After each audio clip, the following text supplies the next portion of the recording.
dans le Grand Nord, il y a des choses assez positives malgré l'insécurité dans la zone. La zone de Tchabirimou, par exemple, va bientôt voir un repeuplement de gorilles des plaines.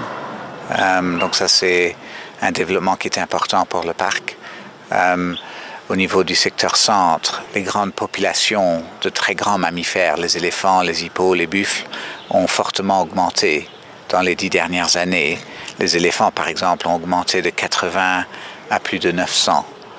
Donc ça, c'est encourageant, mais ça reste très fragile. Avec une situation de guerre, on peut perdre tous ces acquis. Et donc, on est très investi à essayer de protéger ce patrimoine congolais pour pouvoir relancer le tourisme après la guerre. Et puis dans le sud, évidemment, il y a la situation une situation de guerre avec la présence du M23. Nous n'avons pas actuellement une présence dans le Mikeno et les gorilles des montagnes, donc ça nous inquiète.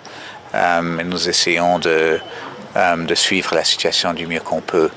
Il y a une situation de déboisement dans le sud qu'on essaie de contrôler, qui est liée à une très grande présence de déplacés. Et donc ça, c'est une situation qui est évidemment extrêmement difficile autour de Goma. Il y a la centrale de Rwanguba, qui est une centrale hydroélectrique qui est fondamentale à l'avenir économique du Nord Kivu. Donc c'est une centrale hydroélectrique qui va doubler l'électricité pour la ville de Goma. Et donc ça, on essaye de maintenir ce projet malgré le fait qu'il est dans le Rutshuru. Et donc ça, c'est un projet de l'État congolais et qui est maintenu, qui devrait être terminé d'ici la fin de l'année prochaine.